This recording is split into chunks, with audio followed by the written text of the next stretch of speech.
Greetings, my friends. Welcome to the Grit and Equity Podcast with your host, yours truly, Dr. India White. I'm so thrilled to be here with you. I hope you've enjoyed your week so far. The solar eclipse was amazing. I think it's helped a lot of us clear a lot of that negative energy, and now we're just thriving in positive energy.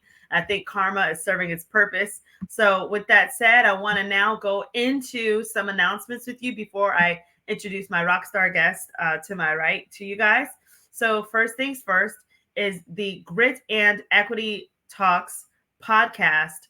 It's going to be featured on the X Factor EDU network with Dr. Matthew Joseph and the Tribe. You can also find it on Spotify. So be there to listen on Spotify, watch it on our social media outlets. Thank you to all of the sponsors and to those that have been supporting us.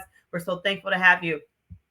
On this podcast, we talk about usually if you're trying to close the achievement gap, but you're having classroom management issues, or if your students aren't motivated to do the work, or if you're just an educator trying to figure out answers to help students in general, then this podcast, the Grit and Equity Talks podcast, is perfect for you. I also want to encourage you guys to follow me on social media when you get a chance. My Facebook is Miss India White. LinkedIn is The India White. Twitter is Indie Speak and Teach. Instagram is Indie238. YouTube is India White 123, and my TikTok is Dr. India White, and Threads for the Threads users, which we're still trying to figure this platform out, that is Indie238 as well. So with that said, I also wanted to remind you guys I do have a Grit mini workshop that just launched on the Grassroots Workshops platform with Robert Kaplinski and the Tribe. Thank you so much, Robert, for the opportunity. Check out grassrootsworkshops.com. It's called How to Harness Grit to Help Students Thrive. Again, it's called How to Harness Grit to Help Students Thrive. That is my gift to you guys. So go check it out and purchase your workshop and knock it out the ballpark. Now, I am excited to bring on this amazing guest with us today. We are going to be talking about so many different things. We'll be talking about equitable practices. We'll be talking about students. And so with that said, I want to bring on to our podcast an expert in her own right. She's into mental health counseling. She's a consultant, and she's doing great work across this nation. Patricia Brantley, nice to meet you. Welcome to the podcast. How's it going? It's wonderful. Thank you for inviting me. I'm already excited. I'm checking out the scene. I'm loving it about the workshop. So yes, I will be checking out. I will be following, and I will be checking out that workshop. Okay, y'all, come on, get into it. Thank you. So, hey, tell us a little bit about yourself, Patricia. I love your energy. So just a little bit about me. I'm a former educator. I educated in Miami-Dade and Broward school system for close to 20 years. I left out of the classroom to move into mental health. And my goal in the move was to help educators who wanted to stay in the classroom, but maintain their mental health while they continue to move into their field and thrive. I heard that, and right now there are so many different teachers that are dealing with burnout and just different situations. They're stressed. They don't know what to do. They don't know how to teach their kids. Lots of deadlines on the table. So, how did you end up in this profession, and how has, I guess, your experience so far been able to help teachers tackle some of these issues? Well, I actually ended up leaving the classroom because of burnout. The day that it all changed for me was May of 2015. It got to the point that I was that teacher that was so busy being great for everybody else and pushing hard to help everybody else be their better self, right?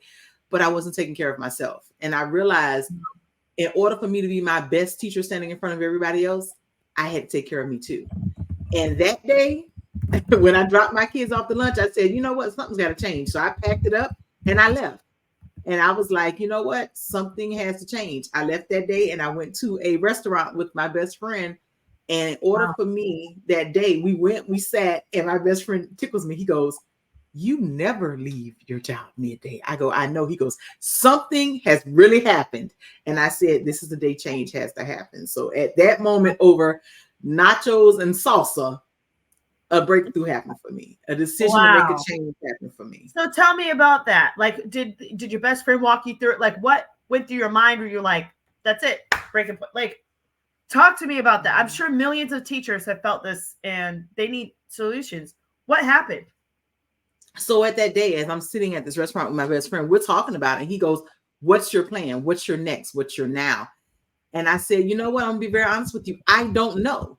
But I said, I do know this. I'm not walking back in there the same tomorrow, because now a plan has to happen.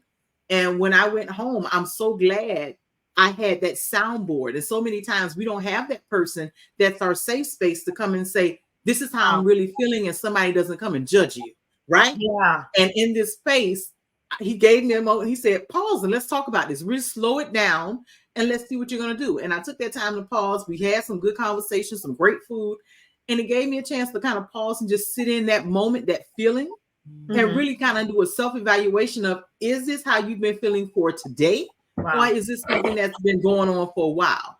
And when I really went home and started looking at, past journals and saying, how many days have you really been feeling like this? Wow. Then I was able to make a clear evaluation and say, yes, this has been over a number of months. What do you plan to do about it? And that night, I remember I sat up, I made my favorite cup of tea, and I put out a plan. And I said, this is what you have to do.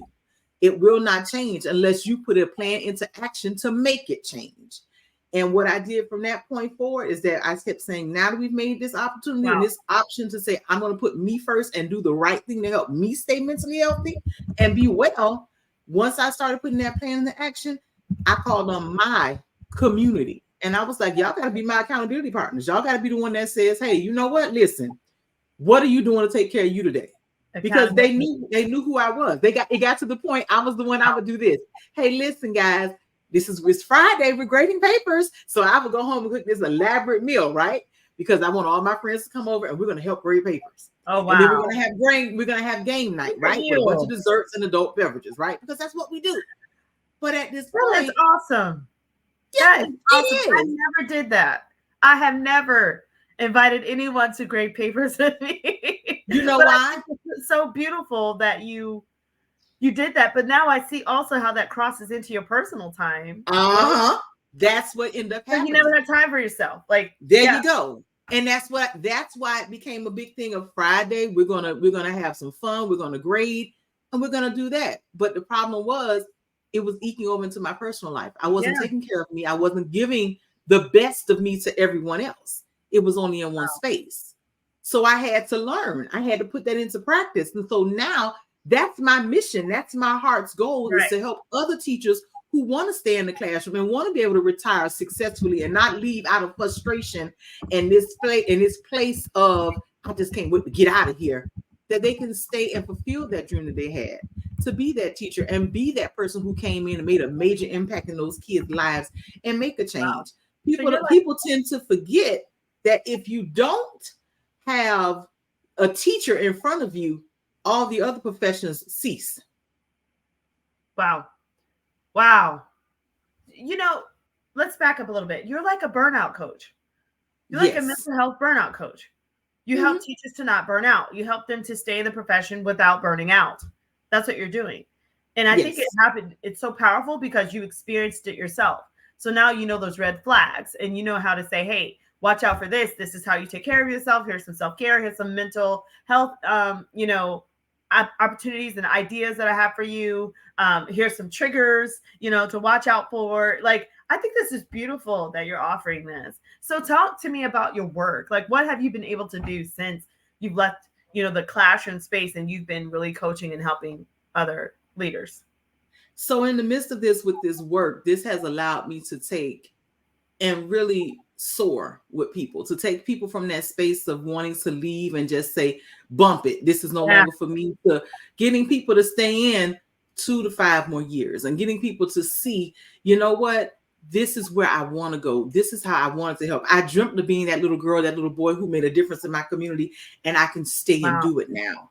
And even as a personal note for myself, once I actually started walking through the plan that I created that day at the table, it helped me, one, get rid of the unwanted weight, because my thing was, I didn't drink like everybody else. I ate. I was that person that was like, is that cheesecake? I was like, oh, that's cheesecake. Come on, let me have another slice. That was me, right? Because I ate the feelings. I ate the emotions. I ate the frustration. Wow. But then not only did it give me a chance to get rid of that unwanted weight, it gave me a chance to get back to finding out who I was and rediscovering that, hey, I am amazing and I don't have to stop being amazing because of this job. The other part of that really honed it in for me was once I got through this part and I started working with other young teachers or older teachers, it gave me a chance to see them regain that light, that ignite that flame back for them. I think the best compliment that I've heard from one of the people I've worked with in the past has been, you gave me a chance to actually be able to retire and not lose it all over one day. Yeah. Over so one for bad me, day. Right. that says it all to me. Because I know if somebody would have asked me in 2015, May 12, 2015, I'd be like, bump it. Retirement and all. I will figure it out. I will be a greeter at Walmart if it'll give me peace. That's where I was. Peace. But now I get a chance to do this part, and I love this piece. I love to be able to sit with people and not just do what I call a drive-by session. I want to walk with you through the whole experience so that when you stop and you say, you know what?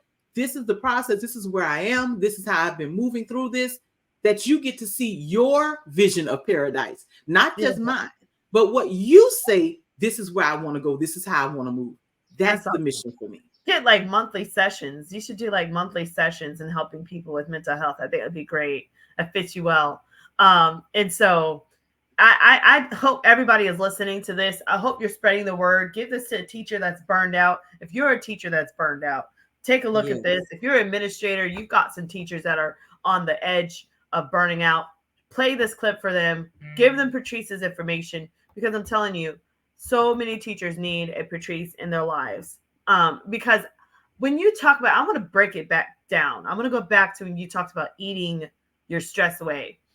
Listen, I am sure several educators have some way to deal with stress. Some people work out. I remember going to a session. Emmett Smith had to speak. We were at a Black, Brown, College Bound conference. And I was speaking there, but Emmett Smith was speaking. Some Congress people were speaking. It was a great turnout for BIPOC males. It was wonderful at the community college level.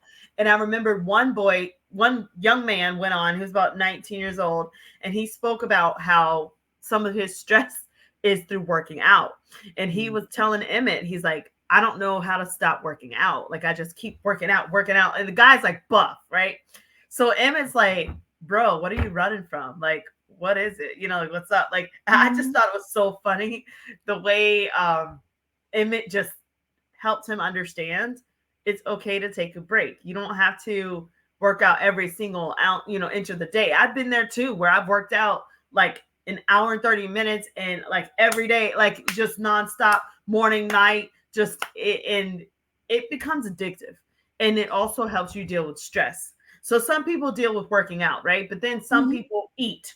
So when I'm super stressed, I've noticed that, like, and I know others probably have been like that, like pass the cheesecake, pass the chocolate cake, pass the ice cream bar, pass the bag of Tostitos and salsa. And, and it's like, how do you deal with that? How do you help teachers and other leaders, administrators that are dealing with stress, and they might want to turn to eating like how we have? Like, what advice do you have for them? So some great ways to help yourself when you find yourself having that stress eating or emotional eating, because they kind of go hand in hand. So many times we don't realize the stress eating starts because you don't know how to address the emotional pieces that connect to it. Or you figure, if I say this going to end up with me being written up, or I might end up under a brown jacket like they used to do on Channel 7 with Rick Sanchez, right? But a great way to handle that is how you actually walk through it. If you actually go through and look at, what am I eating? Because remember, what you eat fuels your body for your success. So I started off with little pieces for myself. So instead of going and eating the cheesecake or having the whole cheesecake, I had to help myself. I would say, you know what? Switch this up. Instead of doing the cheesecake, and don't get me wrong, some parts of this I had to learn. I had to learn to switch it up, because for me, there's nothing better than a slice of coconut cheesecake. Now, come on, let me just tell you right now. But in that process, I had to learn, instead of having this cheesecake, you need to switch this up for fruit, because that's going to help you be better. I definitely would say to anybody, grapes, blueberries. Blueberries are known to help you have a better mental space. Switch out the blueberries if you want, or mix them with some walnuts, because that helps to cut down in the area of dementia and Alzheimer's. So you want to have those pieces for yourself, so that not only are you taking a better care of yourself and what you're eating, but you're helping your future self have a better future because mentally they're clear. Wow. That's one part. Then the other part about it is I used to always tell myself, because I like this company, but they're not paying me no money yet. So when they start paying me, I'll shop them out. But they have a cherry drink that I love, right? Yeah. And for those who know me, that is my thing. If it's ice cold, I'm ready to go, right? But what I started doing for myself was replacing and switching out. Get that bottle of water. Have that water. Put a fruit, and not just a fruit flavor. Right. Put some actual fruit in that water to get your body lined up. Switch up how you do this. Lemon is a great one, but another one I love that really works well, that helps to build your body up immune-wise, pineapple. A lot of people don't realize that. Put one piece of pineapple in an 8-ounce container of water, and guess what it does for you? That helps to boost your immune system, so you're not getting sick as often, because we know if you're in the school system, you're always catching something, right? Yeah. But you want to build yourself up in that process. But then also you want to take a moment during your day to get that vitamin D. A lot of people don't realize how important that is, not just for, oh, it feels good, I'm outside and it's warm, but it also helps to cut down the depression in your life. It helps to boost your mental health back up. If you're having moments, and if you're one of the women in that certain age group like me, we ain't gonna talk about that age, but that age group, right? Get you some St. John's wort, so those flashes are not tearing you down every 5 minutes. And that can also help you not be as irritable in your day. What is it called? St. John's wort. Okay. So you want to have those things. You want to give yourself those things. And then make it a part of your day to take care of you. Even if it's a 5-minute thing, let that be all about you. I am very big on the power of 5. That is my big thing. Wow. I love it. I tell people 5 minutes for yourself can do so much for you. Wow. The goal is not to just stay at 5. It's to build up. And a lot of times when people come in and they sit with me and they go, okay, so you're telling me 5 minutes. I say, well, how many minutes are you carving out for yourself now? And they go, none. I say, well, let's try this out. Right. Because let's honestly be honest. None of us take the time to take care of us. We stack everybody else on our plate. Then we get mad, and then we become resentful later because we've given everybody else our best, and now we're mad with what's left. Yeah. So start using that power of 5. It's a quick little tip. Find 5 minutes for you. I don't care if it's taking a moment. If you're a coffee drinker, enjoy that coffee without nobody else in your ear.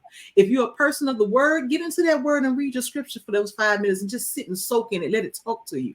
If you're a person who say, I'm just going to sit in this moment and meditate for 5, stay in that moment. Soak it in. So that when you get back out to the rest of the world, you have that moment that you've actually recharged, reset, and you've rested before you've taken the time to conquer the rest of that world. So that's the first piece. And then the other part about it is, for me, after that power of 5, be honest with yourself. Yeah. Let's not try to put these unrealistic goals. You have enough of these unrealistic expectations being thrown at you left and right in your day. Right. Take a moment and be honest. Hey, I couldn't get to this today. And don't get me wrong. I know that there's some people in our lives, higher ups or whomever you're dealing with, who may say, well, I expected this and that. But every time don't mean I have to exceed that today. You got to give yourself that opportunity to take care of you. A big thing I love to tell people, take your email off your phone. Oh, really? People don't realize. Yes, I'm going to tell you why. Your work email becomes a thing that you start to hate. I remember when I first left out of corporate, because I left out of the school system and I went and worked into a hospital system, because I was like, I'm going to help more people this way, right? And I remember the first day when I finally left and I said, oh, I'm taking this off. I was so happy to take off that app because I didn't have to hit a dings all night long. Yeah. I couldn't even have a restful sleep because I'm over here trying to look and see, oh my gosh, this is due. Yeah. I know. And we know sleep is so important, because when you get a restful sleep, you can come in and do the job that you've been called to do.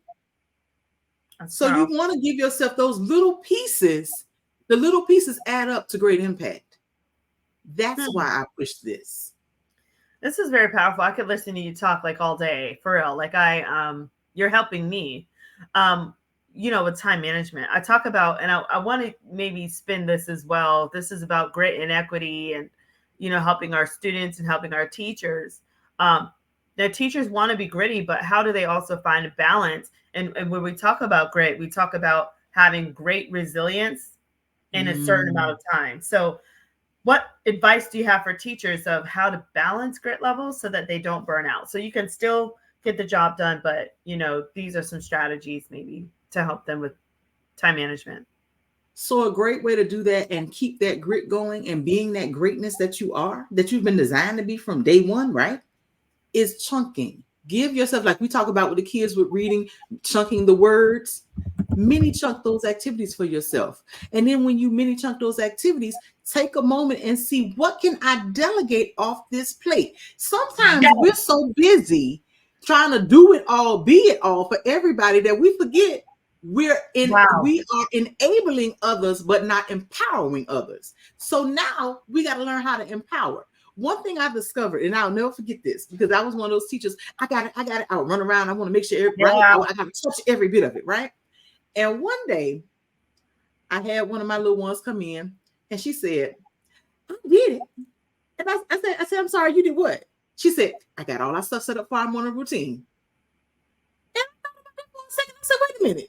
This child has been in this room with me long enough to know exactly how I run this, how to set this up, what to do.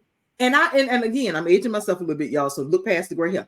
But at this point, she had watched me long enough to see how I set up the stuff for the morning work, how we laid out this. She even got to the point that became a part of the routine. And she was like, we got it. She would get her and two other little friends. Right. And guess what?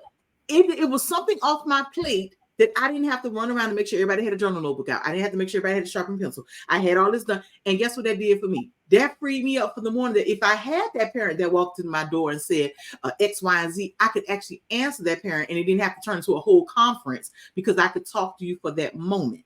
Mm-hmm. Powerful. Now, wow. Along with that, after you look at your chunking, after you look at your delegating, you want to look at, where can I get the bang for my time? Because sometimes we spend a lot of time on meaningless stuff and we're thinking we're making great impact. Wow. When you can easily just stop and say, is this a task that's going to really like push me to my next level? Most time, no. And so you got to be honest with yourself. Tasks. Sometimes we like them. We like being in control of some of those things. We've got to learn. You can like them, but do they help you get to where you need to be? Right. So I'll give an example. One of my tasks that emails. I'm that person who I want to make sure my email box is spotless. But I'm going to waste how many hours trying to make sure I have a spotless email box when I got something over here that really needs to be taken care of, that needs my full attention, that I can really work on. Right. And, it's there's times, like, I know, like, even doing social media or things like that, it's tempting to want to just handle it and do it all. But like you said, prioritizing. And I think like when you talk about email, and going through things like that, those little tasks, there are ways that people can still do this and still check off the box that it's done. But it should be during times like little stuff. Like, for instance, you're pumping gas, and maybe your other hand is free. You can clear up your emails or something. Or maybe you're waiting on a plane in the airport and you've got some downtime, and there's not really much to do. You can pull out your tablet, whatever, and start working. There are ways, like finding those times to compartmentalize and to really utilize your time, wisely. So I think it's very interesting. You mentioned chunking and delegating, which is one of my favorite words, delegating. And so with that said, you talked about, we're going to go back to this with teacher burnout. We're ending the school year, and some teachers they're trying to decide if they're going to go back into this field or if they're going to, build their own business or do something else. What advice do you have for them as they're ending up the school year to make sure that they don't burn out and make sure they come back? So for those who are sitting at the crossroads, I want you to think about it. If I leave now, is it going to benefit me? Am I going to leave out in the blaze of glory?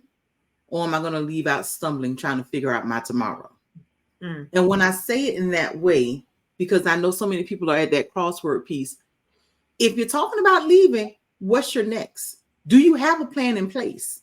I know that's the big thing people love to talk about now and say, start your own business and do all that. But please note, if you jump out here, you better have quite a few lifesavers in place and some parachutes. because you don't know what that will look like on that side. But for those who say, I am going to stay in, I want you to look at what did this year give me as a harvest?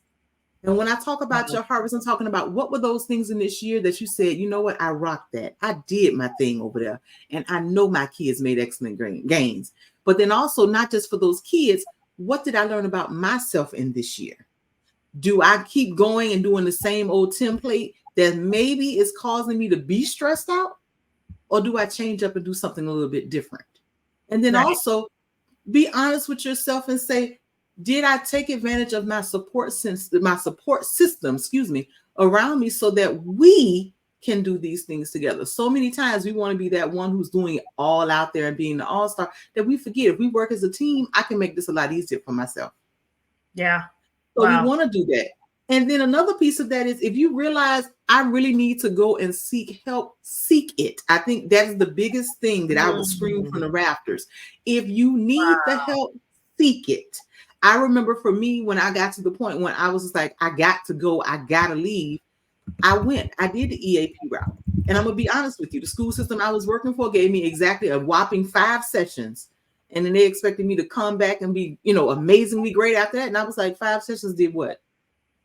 I just gotten to the good scratch of what was going on.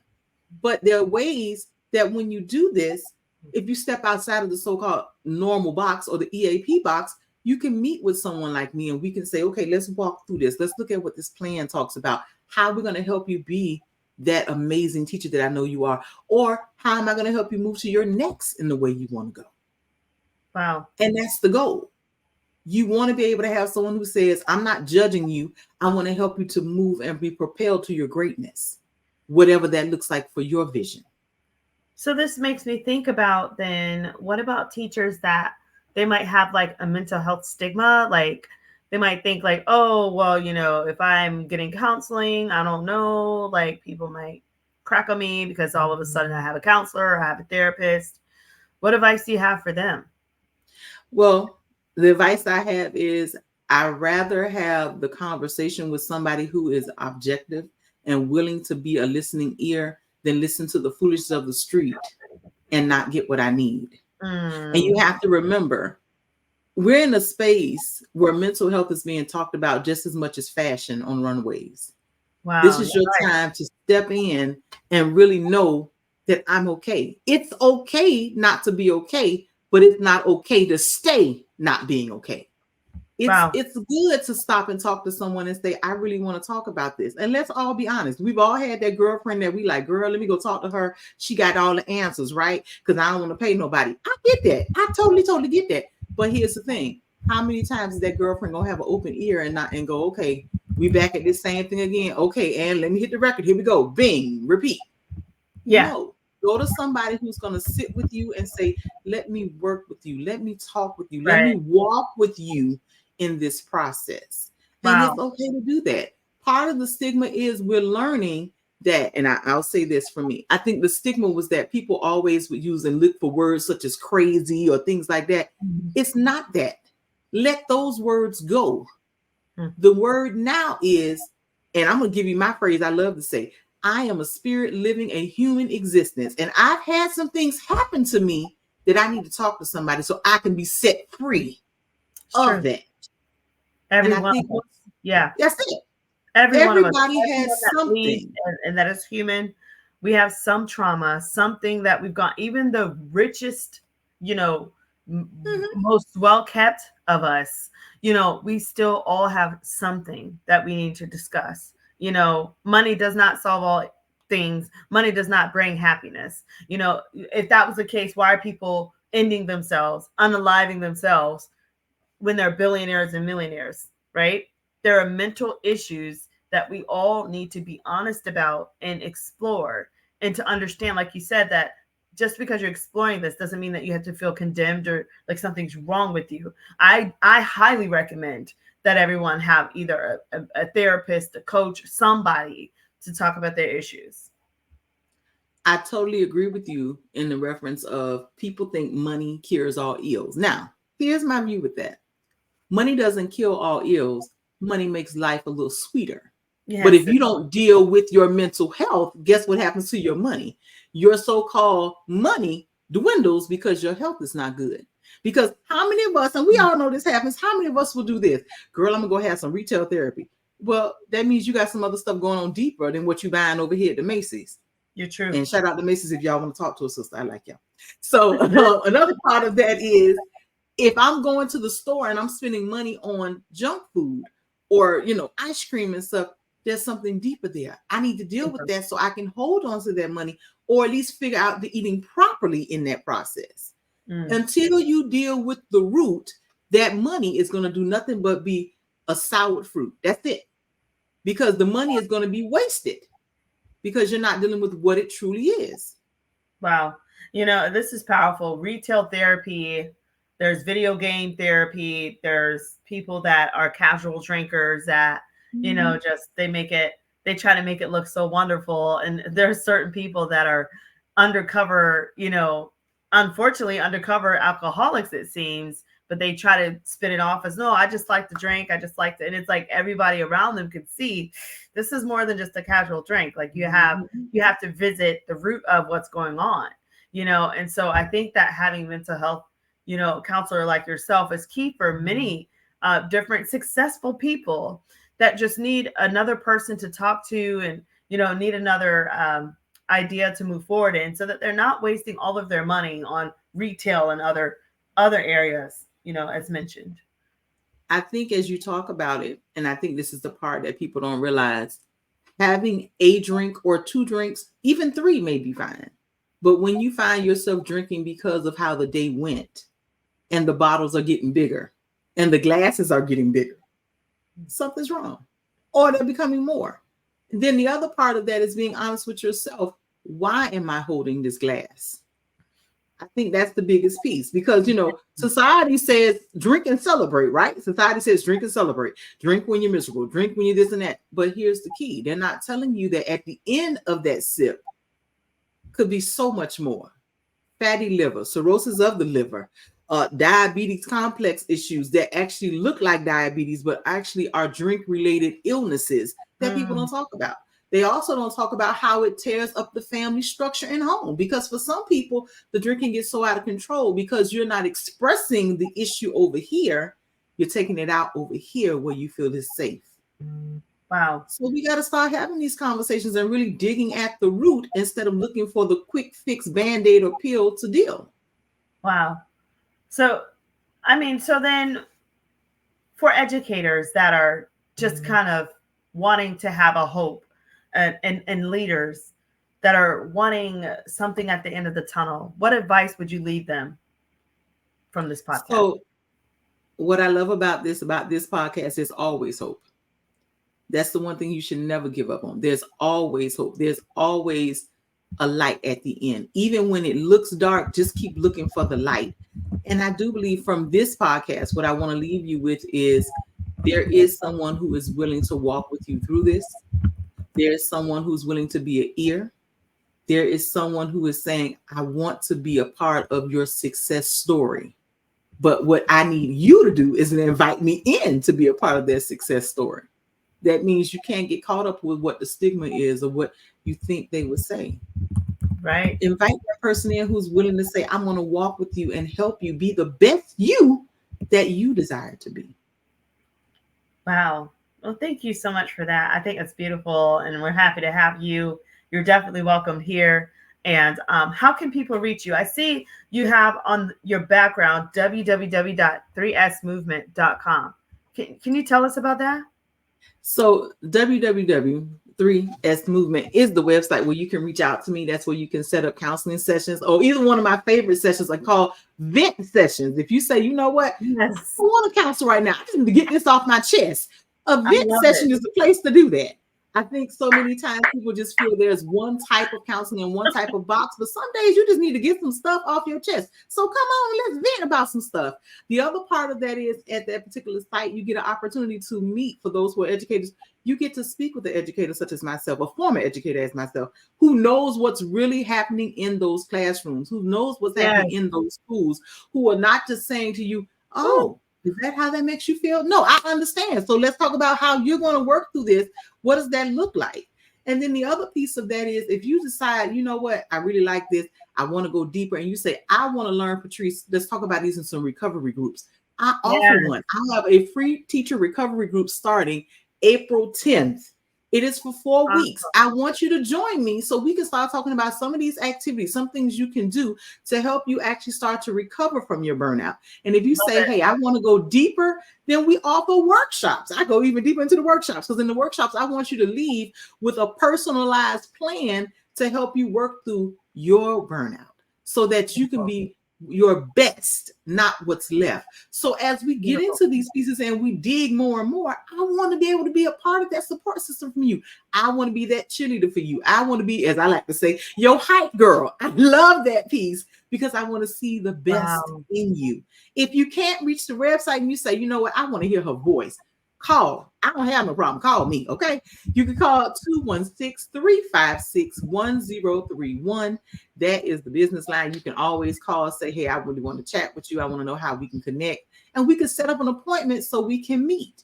I want it to be something where for you, this is the piece where we connect and we get to grow and go and be better. Thank you so much for sharing. Now, this is the right number, right? 356. Take the first one. It's 216-356. I'm so happy I asked that. Okay, so Patrice's number, guys, 216-356-1031. She's offering free group sessions. She's offering vent sessions. This is amazing. I might have to schedule a vent session. Hey, you're welcome anytime. This is just fabulous. Also, visit her website, www.3smovement.com. This is how you can connect with Patrice. And Patrice, thank you so much again for joining us on the Grit and Equity Talks podcast. And again, for you guys, again, just letting you know, the Grit and Equity Talks podcast, it will be featured on the X Factor EDU network with Dr. Matthew Joseph and the Tribe, and it can be found on Spotify and on social media outlets. And also, there's my social media information. If you missed it at the beginning, you can follow me on Facebook. There's LinkedIn, Twitter, TikTok, all of that good stuff. But like I said, I want you guys to really reach out to Patrice. She's offered some wonderful information. She's even offered her number for you for direct contact after this podcast. And so with that said, guys, take care, stay gritty, and I'll see you next time. Thank you, Patrice, for joining us. Thank you. Thank you so much for having me. It was a true pleasure. You're welcome. Take care.